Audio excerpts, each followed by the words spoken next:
I thought you were up here for a freaking reason, so I thought he was going to say something. Fooled you. Fooled me. Weird game, to say the least. Down 14-0. Wasn't real pleased with those guys. And after that, those 5 guys that came in off the bench, 7th, Andrew, B-Rob, Garrison, and Sterling, really did a great job. Did I leave somebody out? He would say it'd be a weird game when I have 25 and 11. That is amazing. That is. It was a weird game. But those 5 guys got in, and the best play was 7th, taking the ball to the basket, because the first group in there acted like we were going to be shot and killed and done all kinds of things. We missed shots, so we were tight and missing everything, missing layups. And defensively, I thought, even Theo's 5, I thought they were doing okay defensively. And I just wanted to shake them a little bit and put those 5 guys in. They got it to 14-5 and sort of calmed the game down a little bit. At the timeout, I told them, and I really meant it, that let's give these first 5 guys a chance, and if they don't turn around and start playing better, then I'll put you back in and let them sit the rest of the half, and I really meant that. But I think that was huge for us, getting us back in the game, and then all of a sudden it was like, it may have been like 16-16, because it's something close to that.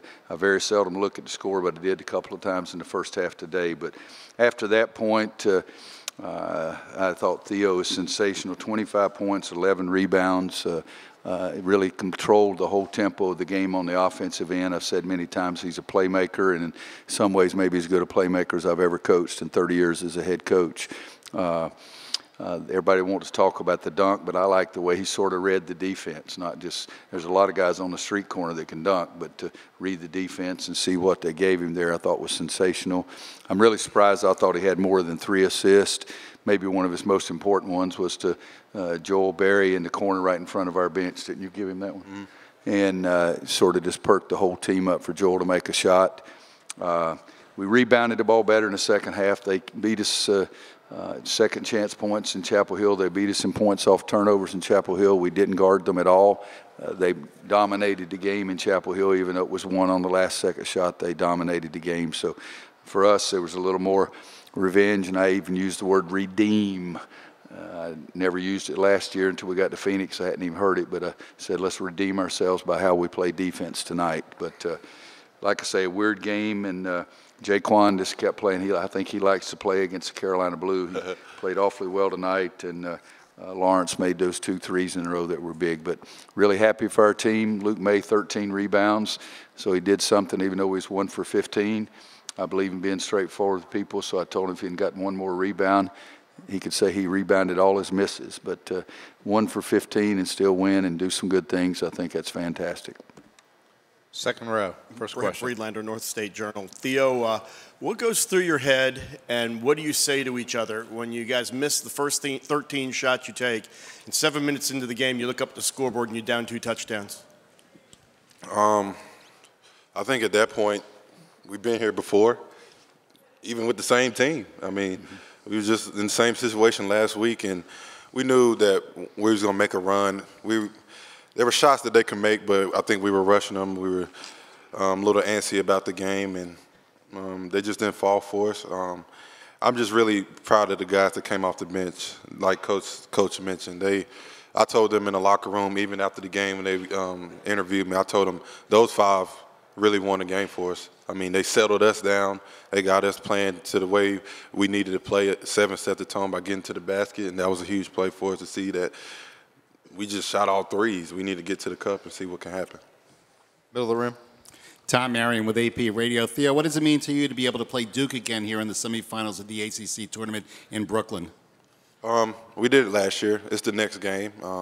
We just take it 1 game at a time. I think that's the way I tried to tell the team that we need to approach this. Like me and Coach mentioned to the team yesterday, we can't win the championship unless you win game 1. You can't win the championship unless you win game 2. So game 3 is against Duke, and we're excited, and they're excited also, I'm sure. And we're going to try to do everything we can to win the game. Go right. Theo, Len Robbins, New York Post. I need a much better answer than that last one. Duke, Carolina. What does it mean? What's wrong with telling the truth? Yeah, I don't know was a lot. Now, don't give us. We don't. You know, you say you don't like our answer. We don't like your question worth a damn. Well, I was being facetious with him. Oh, okay. I got you. I apologize. That's okay. All right, go ahead. Nah, I mean, I know about the rivalry. I've been here 4 years. It's a big time game. I mean, everybody and their mama gonna be watching the game tomorrow. Everybody knows that. And I'm gonna be ready. My teammates gonna be ready. We understand we lost the last game, so that's gonna get us even more hyped up about it. But at the same time, you can't be bigger than the game. You got to be settled down and just play. You know, last year we lost this game that's going to be played tomorrow. I think we kept playing. Yep. You know, I think my memory's not as good as it used to be, but I think we kept playing. Second row. I don't know how to follow that, Coach. Greg I Barnes. apologize. I don't even know this gentleman over here, but I did take that wrong. Okay, but I apologize. After a game, shoot, I got to apologize to everybody. Greg Barnes in South Carolina. Theo, career high tonight. You've been scoring more the last couple of weeks, but you've also been shooting more. Has that been a mindset change for you? Not really. Just taking what defense give me. I have the ball in my hands a lot, so I have the choice of shooting the ball or passing to my teammates.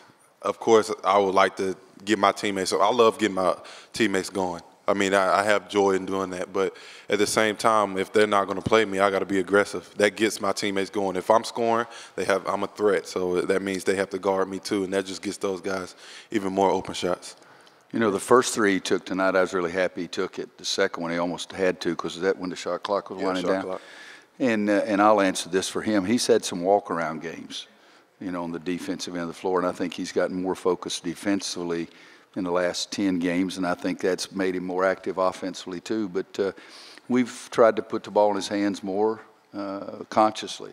I mean, I think it's been good for him, and I like 9 for 12, but I like 2 for 2 also. But I really like the first one. The second one, somebody's got to take a shot because the clock's winding down. But not just scoring. I mean, guys, 11 rebounds. You know, he doesn't look like Arnold Schwarzenegger up here. I mean, but 11 rebounds. And